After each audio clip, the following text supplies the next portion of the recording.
At Fort Braxton, they called him Old Timer and Pops. For 3 years, they mocked the elderly janitor, who silently swept their floors and cleaned their weapons.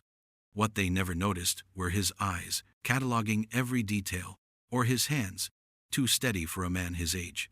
They certainly never wondered why he took such interest in their security protocols. But when gunfire erupted, and a 4-star general called him Watchman 1, everything changed.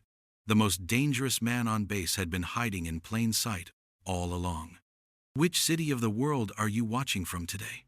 If this story of hidden strength moved you, please consider subscribing to support more tales of quiet warriors. The fluorescent lights flickered to life at 4:17 a.m. in the officers' mess hall of Fort Braxton, illuminating Silas Merrick's weathered hands as they gripped his push broom with practiced ease.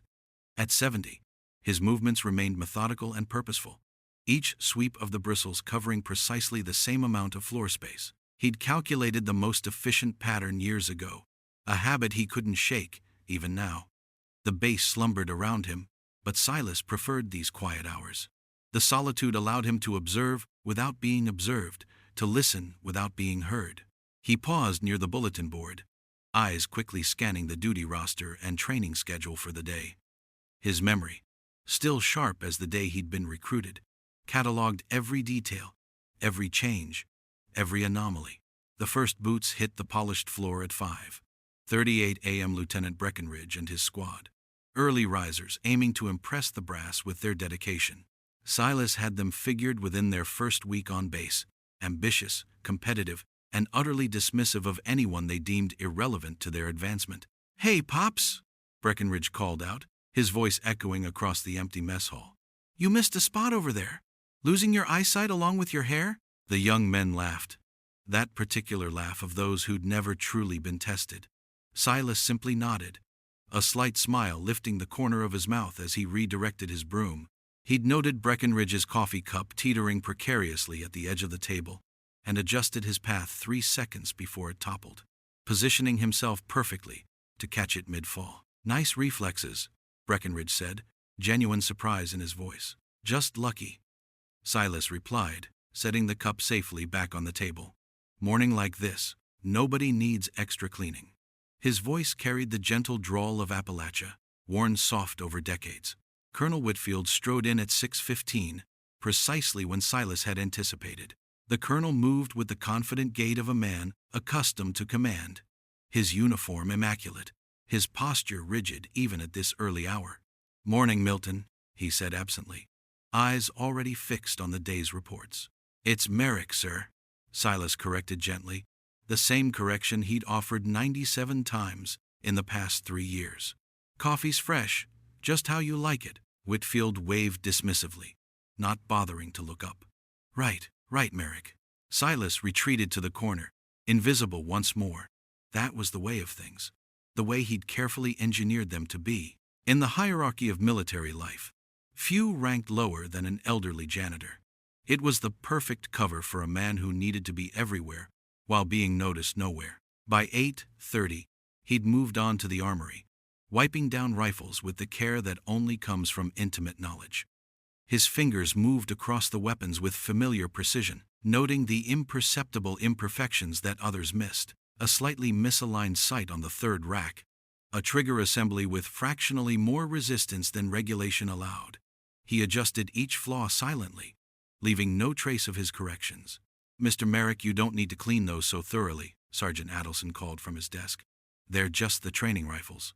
Silas nodded agreeably. "Force of habit, I suppose. My daddy always said anything worth doing is worth doing right.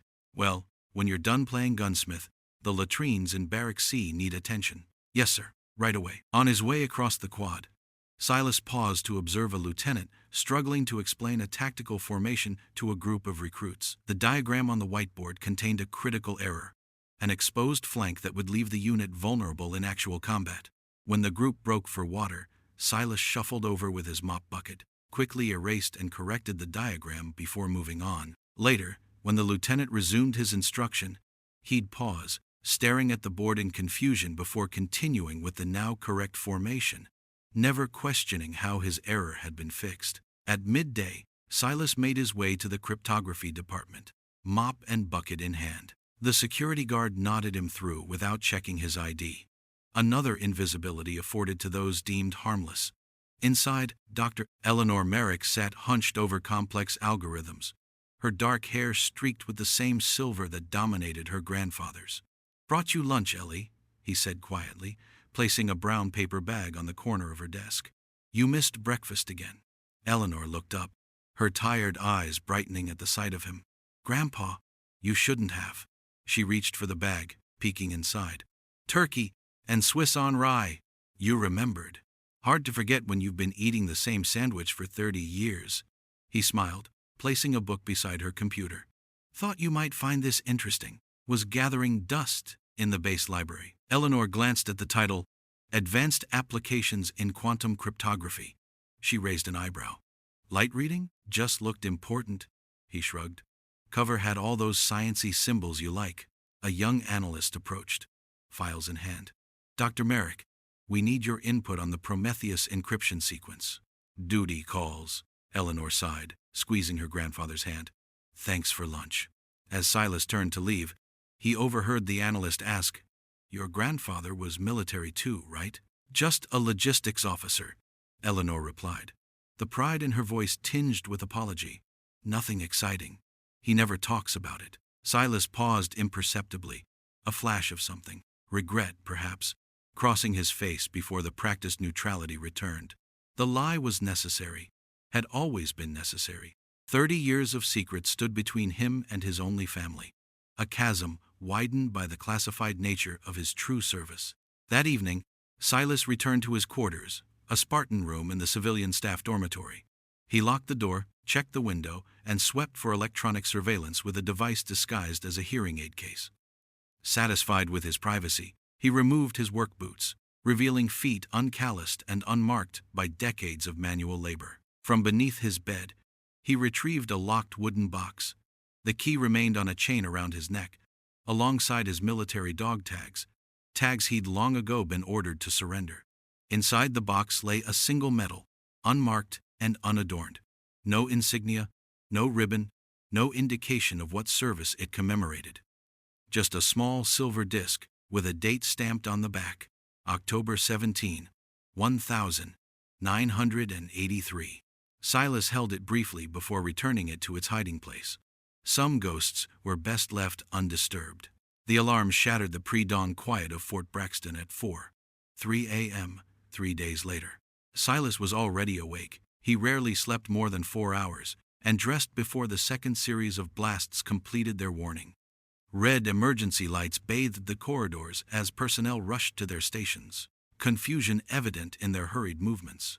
Silas grabbed his janitor's cart, the perfect excuse to move freely during a lockdown. He navigated the chaos with practiced calm, noting the security protocols being implemented and which ones were being overlooked in the panic. "Base is in lockdown. Return to your quarters immediately," shouted a young MP to Silas as he pushed his cart toward the main administrative building. "Just following orders, son," Silas replied, pulling a work order from his pocket. "Colonel Whitfield wants the conference room cleaned before the brass arrives. Said it was urgent." The MP hesitated, then waved him through. Another benefit of invisibility. Few questioned the old janitor's presence anywhere. Outside the restricted wing, Silas maintained his unhurried pace while his eyes captured everything. Major Lachlan checking his watch for the third time in 5 minutes. Lieutenant Waverly exiting the server room with a flash drive despite having no clearance for that area. The security cameras in Sector 4 temporarily disabled for maintenance. By 6:30 a.m., the picture was becoming clearer. Base Commander Hargrove had assembled all senior officers in the war room. Through the partially open door, Silas could hear fragments as he emptied nearby trash bins. Completely vanished. Prometheus files gone. Dr. Merrick missing. Silas's hands tightened almost imperceptibly on his trash bag. Eleanor. His heartbeat remained steady, his breathing controlled. Reactions trained out of him decades ago, but his mind accelerated, processing scenarios, calculating probabilities, formulating responses. When the war room door swung fully open, Hargrove's voice carried clearly into the hallway. "Nothing leaves this room, gentlemen. The Secretary of Defense is sending someone directly. Until then, this base is sealed tight. Officers filed out, their faces grim. None noticed Silas or his carefully positioned cart that had allowed him to hear every word of their classified briefing. By midday, the base buzzed with rumors. Eleanor's abduction and the missing files had been officially classified, but whispers spread like wildfire. A mandatory all-hands briefing was called for 1,400 hours. In the packed auditorium, Silas positioned himself near the back wall, broom in hand. Commander Hargrove addressed the assembled personnel with practiced authority, revealing only that a security incident had occurred and that cooperation with investigators was mandatory. As the briefing concluded and personnel filed out, Corporal Beaumont, a stocky, red-faced soldier with a perpetual scowl, knocked into Silas, sending his cleaning solution splashing across the floor. "Watch it, old-timer," Beaumont snapped. "Some of us have real work to do." His colleagues chuckled as they passed. Instead of backing away, Silas stepped forward, reaching toward Beaumont's tactical vest. The corporal flinched, but Silas merely adjusted an improperly fastened strap, his fingers moving with practiced efficiency. 21 years in, Silas murmured, and still can't secure a class 3 strap properly. He tightened the fastener with a decisive click. "That could get you killed in the field, Corporal." Beaumont froze, confusion replacing his derision. "How did you know I've been in 21 years? "Just something I picked up," Silas said over his shoulder, already turning away to mop up the spilled solution. "Been around a while." The evening brought no resolution to the crisis. Security teams combed the base while Silas observed, cataloging inconsistencies, noting which personnel showed unusual interest in certain areas. After completing his shift, he returned to his quarters, his movements casual, unhurried. A man with nothing to hide. Once inside, he extracted a smartphone from a false bottom in his toolbox, not the basic flip phone he carried openly. This one operated on frequencies monitored by very few agencies. He sent a brief encrypted message. "Confirmation requested." The response came within 30 seconds. "Watchman protocol initiated." Silas exhaled slowly. After decades of silence, the old code had been reactivated. He accessed a hidden compartment in his wall, revealing equipment that no janitor should possess. Specialized tools, communication devices, and a worn leather notebook filled with handwritten code and annotated photographs of the base layout, updated regularly over his 3 years of employment. He reviewed his notes on Eleanor's work, the Prometheus project, and the personnel he'd flagged as potential security risks. The pieces aligned too perfectly to be coincidence. This wasn't a spontaneous security breach. It was the culmination of a long-planned operation. His granddaughter was in grave danger, but emotion was a luxury he couldn't afford. Not yet. First came assessment, then strategy, then action. It had always been this way. A text message illuminated his secure phone. "Asset inbound, 800 tomorrow. Hangar 3. Silas checked his watch. 12 hours to prepare. He opened his notebook to a fresh page and began writing, his handwriting revealing nothing of his age or the tremor that he sometimes affected when handling his broom. This was the handwriting of Watchman 1, precise, methodical, and deadly in its clarity. By dawn, he had mapped every contingency, every potential scenario. And when the morning bell sounded, Silas Merrick emerged from his quarters as he had for 3 years, stooped slightly, moving with the careful gait of the elderly, eyes downcast, broom in hand. No one would notice the difference. No one ever had. The distinctive thrum of a Black Hawk helicopter cut through the morning air as Silas swept the perimeter of Hangar 3, his presence raising no suspicion among the security details establishing a perimeter. The aircraft touched down with precision, its rotors slowing as the side door slid open to reveal a 4-star general flanked by an elite security team. General Thornfield had aged since Silas had seen him last, his once black hair now silver, deep lines etched around his eyes. But his bearing remained unchanged. The straight spine and vigilant gaze of a man who had spent his life protecting secrets that could topple nations. Base Commander Hargrove stepped forward with his executive staff, saluting crisply. "General Thornfield, sir. We've prepared a full briefing on the situation." Thornfield returned the salute before his eyes began scanning the hangar methodically. "The briefing can wait, Commander." Hargrove faltered. Sir, we have the war room prepared with all available intel. I said it can wait. Thornfield's voice carried the weight of absolute authority as his gaze continued its sweep until finally settling on Silas, who maintained his rhythmic sweeping near a support column. The general's weathered face softened almost imperceptibly. Watchman 1, he called out, his voice carrying across the hangar. The silence that followed was absolute. Silas straightened, the transformation subtle but unmistakable, shoulders squaring, spine straightening, chin lifting. The broom remained in his hands, but he no longer needed its support. His eyes, now sharp and focused, met Thornfield's across the distance. General, he acknowledged with a slight nod, his voice deeper than anyone on base had ever heard it. The assembled officers turned in confusion, staring at the janitor they'd barely noticed for 3 years. Thornfield crossed the hangar floor, dismissing protocol as he approached Silas directly. It's been a long time, old friend, he said, extending his hand. 27 years. 3 months, Silas replied, clasping it firmly. You're late. A ghost of a smile crossed Thornfield's face. Traffic. Colonel Whitfield stepped forward, bewilderment evident in his expression. General, I don't understand.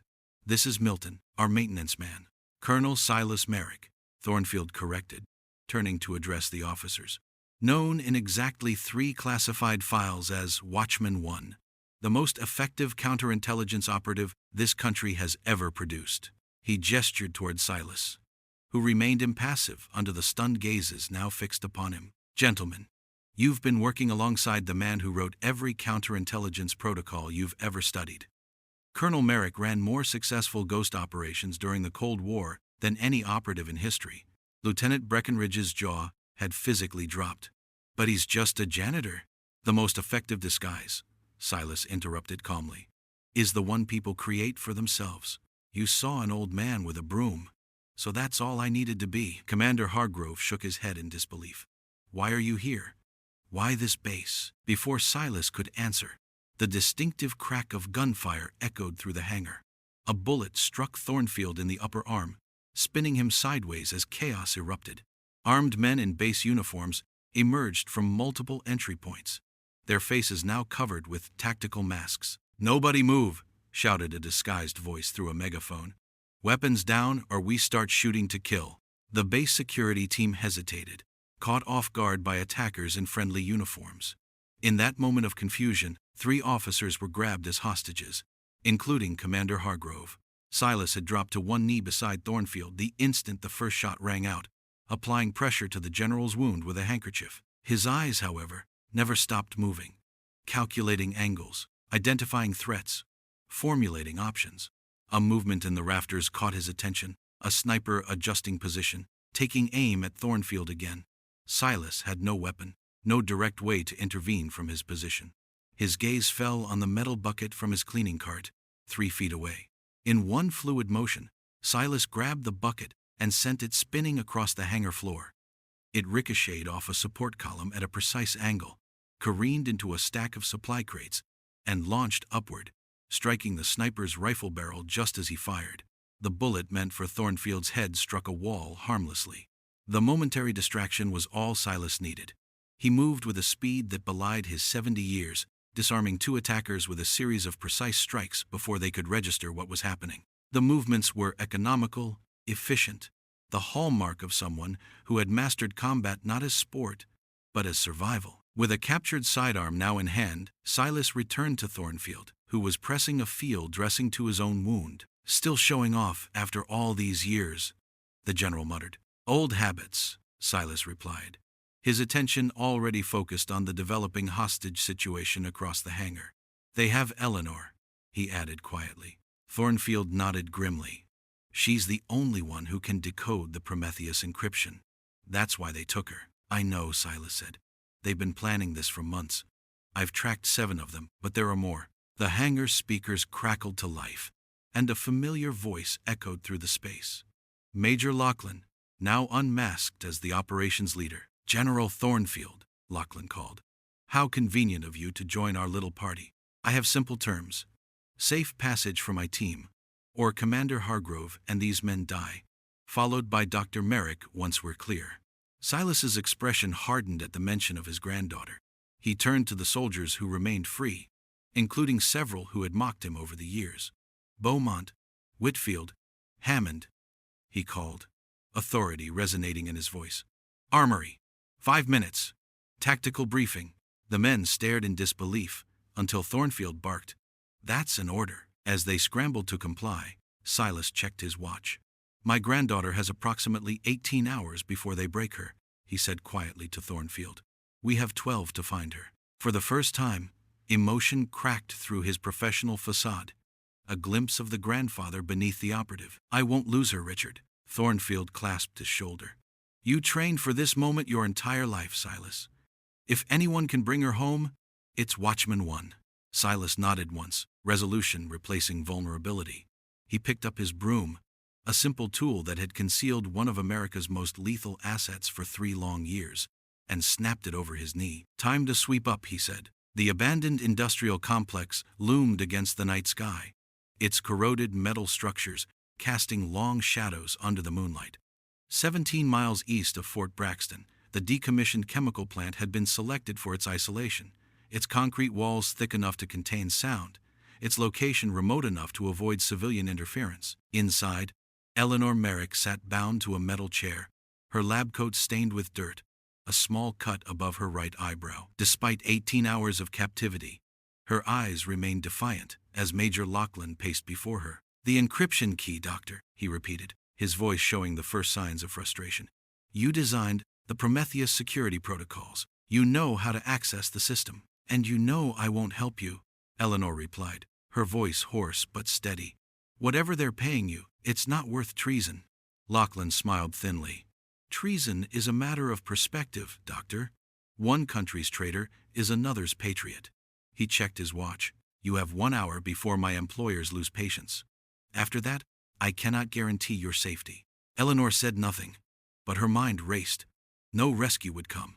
Not for a classified project kept off official records. Her only hope lay in delaying them long enough for the Prometheus system to initiate its fail-safe protocols. What she couldn't know was that less than 200 yards away, her grandfather was already in position. Silas Merrick lay motionless in the shadow of a rusted storage tank, thermal imaging goggles revealing the heat signatures of guards positioned around the perimeter. Behind him, spread in strategic positions, were the men he'd selected for the operation. Corporal Beaumont, Lieutenant Breckenridge, and 4 others, their expressions still cycling between disbelief and newfound respect. 3 sentries at the north entrance, 2 roaming the east perimeter, 4 inside the main structure with the hostage. Silas whispered into his comm unit. "Hammerpoint team in position?" "Affirmative," came Beaumont's reply, his usual cockiness replaced by professional focus. "Ready on your mark, sir." Silas permitted himself a brief moment of pride. Despite their initial shock at taking orders from the base janitor, these men had adapted quickly, their military training overriding preconceptions once they'd seen Silas in action during the briefing. "Execute in 30 seconds, Silas ordered. "Remember, non-lethal takedowns only. These men are American soldiers, regardless of their current allegiance. We want them alive for questioning." As the team moved into position, Silas removed a small pouch from his tactical vest, extracting common cleaning supplies he'd appropriated from his janitorial cart. Ammonia, bleach, and aluminum powder, now reconfigured for a purpose their manufacturers never intended. The first explosion came exactly where Silas had calculated. A brilliant flash followed by dense smoke at the facility's south entrance, drawing guards away from their posts. The second distraction came 3 seconds later on the eastern perimeter, a series of small detonations that mimicked gunfire. In the confusion, Silas moved like a shadow toward the main building, his movements precise and economical.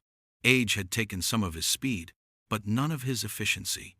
Behind him, Breckenridge followed, watching in silent awe as the man he'd mocked for 3 years neutralized a guard with a nerve strike so precise the man never made a sound before collapsing.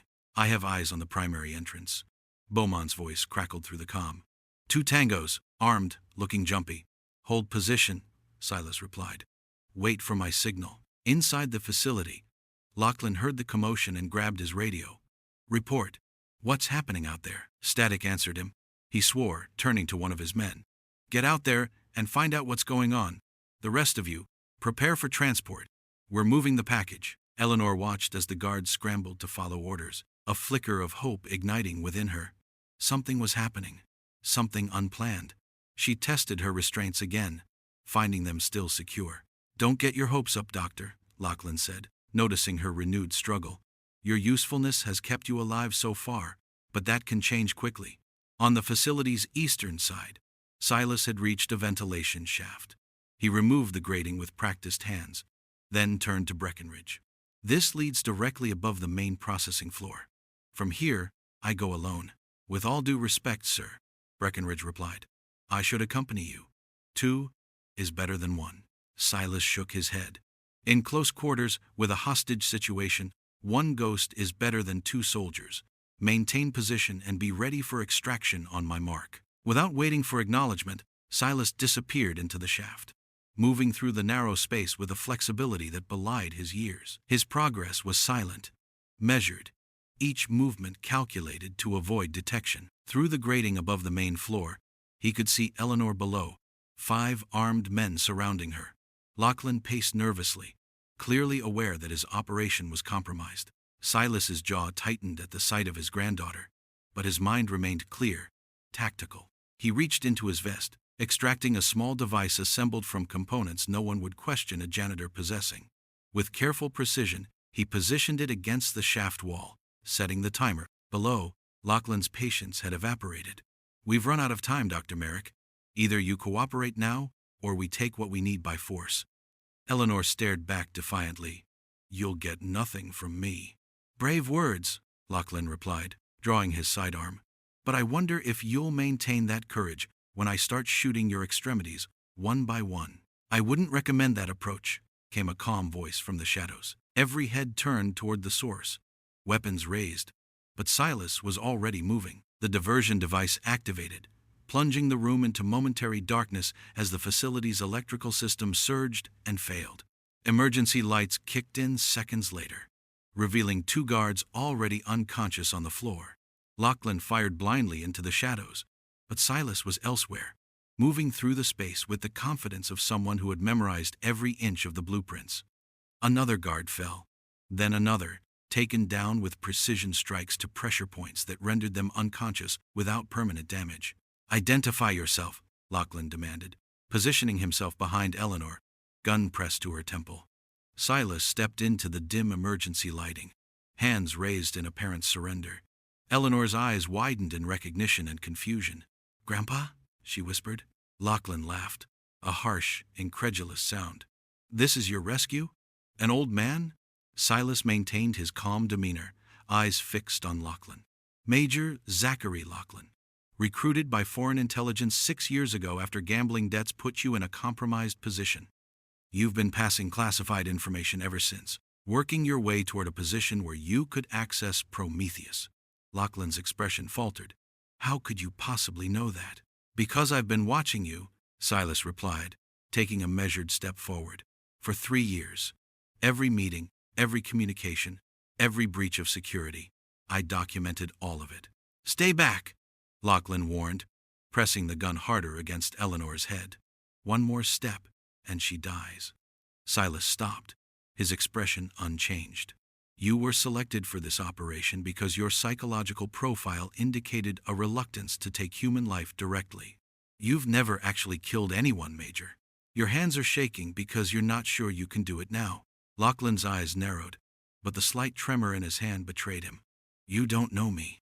I know you better than you know yourself, Silas continued, his voice calm, almost hypnotic. I know you joined the military to please your father, that you excel at languages but struggled with direct command, that you prefer your coffee black with a single sugar. And I know that right now, you're calculating your odds of survival. A bead of sweat trickled down Lachlan's forehead. Shut up and back off, old man, or I swear I'll shoot her. No, you won't, Silas replied with absolute certainty, because you're standing exactly where I need you to be. From above, a ceiling panel dislodged, dropping between Lachlan and Eleanor. The Major instinctively fired at the movement, his bullet embedding in the fallen debris. In that split second of distraction, Silas moved, covering the distance between them with unexpected speed. Before Lachlan could reorient his weapon, Silas had disarmed him with a precise strike to the wrist, followed by a complex series of movements that ended with the major face down on the concrete floor, arm twisted painfully behind his back. "You should have paid more attention to the janitor, Major," Silas said quietly, securing Lachlan's wrists with zip ties. "Invisible people see everything." Eleanor stared in shock as her grandfather, the mild-mannered man who brought her lunch and fixed things around her apartment, efficiently subdued a trained military officer. "Grandpa, what is happening? Who are you?" Silas met her gaze as he worked to free her from her restraints. "That's a long conversation, Ellie. One we should have had years ago." His voice softened. "Are you hurt?" She shook her head, still processing the transformation before her. "Just scratches. But Grandpa, how did you even find me?" "Hammerpoint team. Move in for cleanup and extraction." Silas spoke into his comm unit before turning back to Eleanor. "I've always known where you are, Ellie. It's my job to know." The facility doors burst open as Beaumont led the extraction team inside, securing the unconscious guards and establishing a perimeter. Breckenridge approached, offering a crisp salute to Silas. "Area secured, sir. Medevac is inbound for the injured. General Thornfield is waiting for confirmation of package recovery." Silas nodded, helping Eleanor to her feet. "Tell him the package is secure and unharmed. Major Lachlan is in custody, along with 6 of his team. 2 escaped during the initial confusion." "They won't get far," Beaumont interjected. "Base security has established checkpoints on all routes within 50 miles. Eleanor looked from the soldiers to her grandfather, recognition slowly dawning. "You're not really a logistics officer, are you?" A ghost of a smile crossed Silas's face.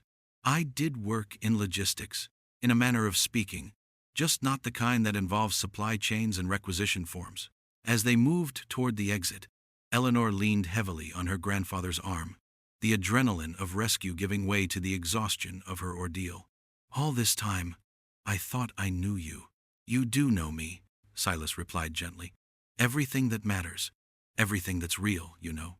The rest is just classified details." Outside, the night air felt clean and cool after the stale atmosphere of the abandoned facility. Helicopters approached in the distance, their searchlights sweeping the terrain.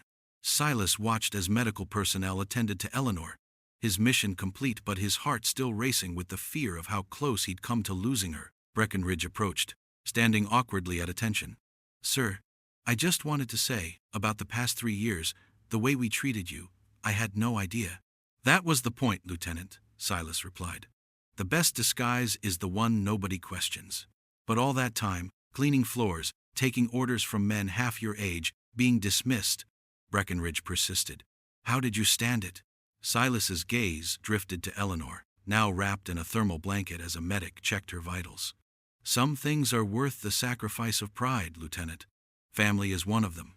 As the medical helicopter lifted off with Eleanor safely aboard, Silas felt a weight lift from his shoulders. His cover was blown, his quiet retirement ended, but his granddaughter was safe. Tomorrow would bring debriefings, explanations, a reckoning with the past he'd kept hidden for so long. But for tonight, Watchman 1 had completed his final mission. The debriefing room at Fort Braxton hummed with tension as Silas Merrick sat across from General Thornfield, his posture military straight despite the civilian clothes he still wore. 24 hours had passed since the rescue operation, and the questions had only multiplied. "The Secretary of Defense wants a full accounting," Thornfield said, sliding a folder across the table. "Operation Watchman is being declassified, at least partially. After 30 years, they want to put your name in the history books." Silas left the folder untouched. "I never worked for recognition, Richard." "No, you worked for something far more valuable," Thornfield replied. "National security. Peace. The same things you protected when you went undercover here 3 years ago." He gestured around them. "Though I admit, posing as a janitor was an unusual choice, even for you." "It was the perfect cover," Silas said. "Invisible, unrestricted access, constant presence without suspicion. When intelligence suggested a mole at Fort Braxton targeting the Prometheus project, I needed to be close." "And it had nothing to do with your granddaughter being assigned here?" Thornfield asked, one eyebrow raised. Silas allowed himself a small smile. That was a complication I hadn't anticipated. Eleanor's transfer happened 6 months into my assignment. By then, I was established, effective. Requesting a transfer would have raised questions. So you watched over her without her knowledge? Thornfield nodded. Always the guardian angel. She deserved a normal life, Silas replied, a rare hint of emotion coloring his voice. After what happened to her parents, I wanted to give her that much, at least. The door opened, and Eleanor entered, still bearing the small bandage above her eyebrow but otherwise recovered from her ordeal. She wore her usual lab coat, ID badge clipped neatly to the pocket, but her eyes held a new wariness as she regarded her grandfather. Dr. Merrick, Thornfield greeted her, standing. Thank you for joining us. General, she acknowledged with a nod before turning to Silas. Grandpa, or should I call you Colonel now? I've always just been your grandfather, Ellie, Silas replied quietly. That hasn't changed. Eleanor took a seat beside him, her posture stiff.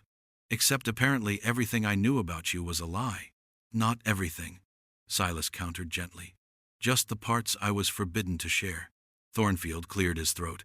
Dr. Merrick, your grandfather's service record has been classified at the highest levels for over 3 decades. What I'm about to tell you doesn't leave this room. For the next hour, Eleanor listened, as Thornfield outlined a career that defied belief. Silas Merrick, codenamed Watchman 1, had served as America's most effective deep-cover operative from 1972 to 1997. Missions in Berlin, Moscow, Beijing, Tehran, places where discovery meant certain death.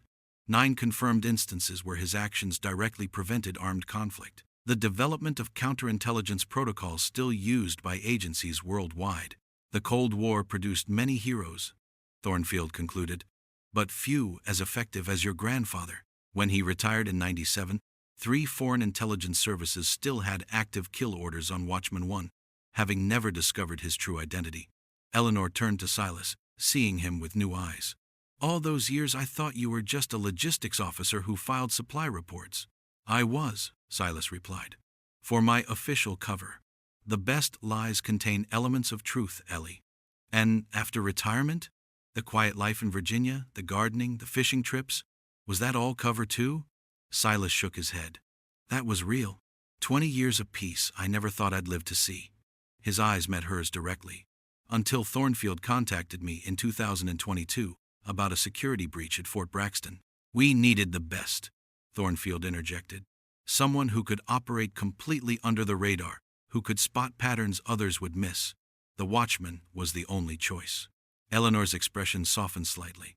So you gave up your retirement to come here as a janitor, to protect national security. And to protect you, Silas added quietly. Once I knew you were involved with Prometheus, the stakes became personal. The silence that followed was broken by a knock at the door. Lieutenant Breckenridge entered, standing at attention. Sir, the transport for Major Lachlan and his co-conspirators is ready. We need Colonel Merrick's final authorization for the prisoner transfer. Silas nodded, rising from his chair. I'll be right there, Lieutenant. After Breckenridge departed, Eleanor stood as well. I still have 1,000 questions. And you'll have answers, Silas promised. All of them. No more secrets. But first, I need to finish this mission properly. She studied his face. The face she'd known all her life but somehow never truly seen. You're really him, aren't you? The legend they've been whispering about all over base. The ghost who prevented wars. Silas smiled. The smile she'd always known. Kind and a little sad. I'm just a man who did his job, Ellie. The legend exists because no one ever needed to know who really did the work. That's changing now, Thornfield observed. The base can't stop talking about you. From janitor to hero overnight. Not overnight, Silas corrected him. I was the same person yesterday that I am today. People just see me differently now. Outside the debriefing room, Fort Braxton had transformed. Personnel who had previously ignored Silas now watched him with a mixture of awe and respect as he walked the corridors toward the detention facility. Whispers followed in his wake. They say he once infiltrated the Kremlin disguised as a maintenance worker. I heard he prevented a nuclear launch during the '83 crisis. Did you know he was the one who developed the infiltration tactics they teach at Quantico? Colonel Whitfield intercepted them at the security checkpoint, extending his hand to Silas with newfound deference. Colonel Merrick, sir, I want to personally apologize for the way you were treated under my command. Had I known, I would never have. That is to say, the disrespect was unforgivable. Silas accepted the handshake with grace. You treated me exactly as I needed to be treated, Colonel. A visible janitor would have been useless to the mission. In the detention block, Major Lachlan sat handcuffed to a steel table, his expression a mixture of defiance and resignation. He looked up as Silas entered alone, having requested a private word with the prisoner. Come to gloat, Watchman? Lachlan asked bitterly. No, Major. I came to understand, Silas replied, taking a seat across from him. A man with your record, your potential, throwing it all away. I want to know why. Lachlan's laugh was hollow. You've read my file. The gambling debts, the compromised position, tale as old as espionage. That explains how they recruited you, Silas observed. Not why you were willing to endanger American lives, not why you targeted my granddaughter. Something flickered in Lachlan's eyes. Your granddaughter was collateral damage. The mission was the Prometheus files. And what did they promise you? Money? Protection? A new identity? Understanding, Lachlan replied, surprising Silas. They promised that what I did would prevent a greater conflict. That sometimes, to save many lives, you have to be willing to sacrifice a few. Isn't that what you did all those years? Made the hard choices? Silas studied the man before him, recognizing the twisted logic that had turned a patriot into a traitor. The difference, Major, is that I never betrayed the oath I took. Every action, no matter how difficult, served the country I swore to protect. And you never doubted? Never questioned whether what you were doing was right? Every day, Silas admitted. Doubt keeps us honest, but I never confused doubt with disloyalty. He stood, having heard enough. Your transport leaves in 20 minutes. Cooperation now might make a difference in your sentencing. As Silas turned to leave, Lachlan called after him. They'll come for the Prometheus files again, you know. What I failed to do, others will attempt. I'm counting on it, Silas replied calmly. But I won't be the one waiting for them next time. Outside the detention block, Eleanor waited, her expression thoughtful. Is it true what they're saying? That you're being offered reinstatement? A position training the next generation of operatives? Silas shook his head. My time in the field is done, Ellie. 70 is too old for new missions. Even for Watchman 1. They walked together across the quad, the late afternoon sun casting long shadows across the ground. Personnel stopped to salute as they passed, a mark of respect that still felt foreign to Silas after years of deliberate invisibility. What will you do now? Eleanor asked. You can't exactly go back to pushing a broom around here. I thought I might try retirement again, Silas replied. Maybe somewhere closer to you this time, if you wouldn't mind having your grandfather nearby. Eleanor slipped her arm through his, a gesture that bridged the gap between the man she'd always known and the legend she was still coming to understand. I think I'd like that very much. I have a lot to learn about who you really are. You know who I am, Silas assured her. Everything else is just history. 1 week later, Silas stood in his quarters, now emptied of the few possessions he'd accumulated during his 3-year assignment. The hidden compartments had been sealed, the surveillance equipment removed, the janitor's uniforms donated to the base supply depot. All that remained was the wooden box containing his unmarked medal. A knock at the door announced Corporal Beaumont, who entered with uncharacteristic respect. Colonel Merrick, sir, your car is ready. Thank you, Corporal, Silas replied, picking up his single suitcase. Sir, if I may, Beaumont began hesitantly. The men and I, that is, some of us were wondering if you might share a few stories before you leave. About your operations, for training purposes, of course. Silas smiled. The best operations, Corporal, are the ones no one ever hears about. But I've left something for the tactical training division that might prove educational. Outside, the entire base had assembled in formation. An honor guard lined up along the path to the waiting car. At the center stood General Thornfield, Commander Hargrove, and the base officers, all at attention. Silas walked the gauntlet with the straight-backed dignity that had always been his, even when disguised as a stooped janitor.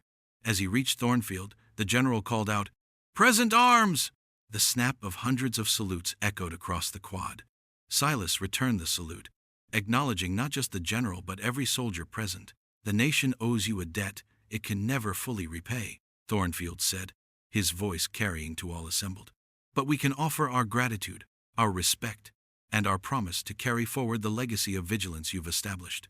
"The greatest honor is having served," Silas replied simply. As he prepared to enter the car, Lieutenant Breckenridge stepped forward. "Sir, we've renamed the Tactical Training Center. As of this morning, it's officially Merrick Hall." Silas nodded his appreciation, genuinely moved by the gesture. "Train them well, Lieutenant. The world still needs watchmen." Eleanor waited by the car, having taken leave from her duties to accompany her grandfather to his new home. A cabin not unlike his Virginia retirement property but situated just 20 minutes from Fort Braxton. As they drove away, she glanced at him curiously. "You seem at peace, leaving it all behind again." "I am," Silas confirmed. "The mission is complete. The base is secure. You're safe. That's all that matters now." "And the legend of Watchman 1? Are you ready to become a story told to new recruits, a name in the history books?" Silas looked back at the base receding in the distance, at the place where he had been both invisible and essential, both ignored and indispensable. "Legends serve their purpose," he said thoughtfully. "They remind us that one person can make a difference, even from the shadows. Especially from the shadows." As they turned onto the main highway, Eleanor asked one final question. "Do you miss it? The excitement, the purpose, knowing you were protecting people who never even knew they were in danger?" Silas considered this. His weathered hands relaxed in his lap, no longer needing to maintain the slight tremor he'd affected for 3 years. "What I did was necessary, but it came at a cost. Isolation, secrets, distance from the people I loved." He turned to her with a smile. "I don't miss the shadows, Ellie.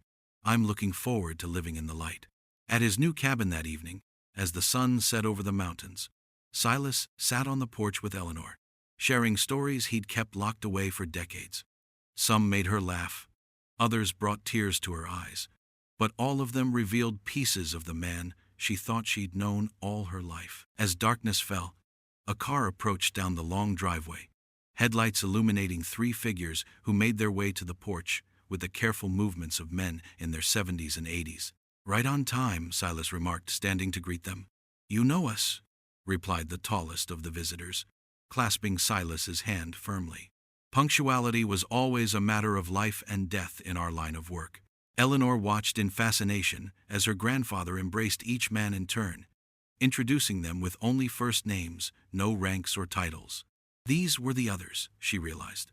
The ones who had served alongside Watchman 1, who had lived the same double lives, who carried the same invisible burdens. As they settled around the porch, sharing drinks and memories that would never appear in any declassified file, Eleanor understood that she was witnessing something rare and precious, a brotherhood forged in silence, sustained by shared sacrifice, celebrated not with medals or parades, but with the quiet acknowledgement of those who truly understood.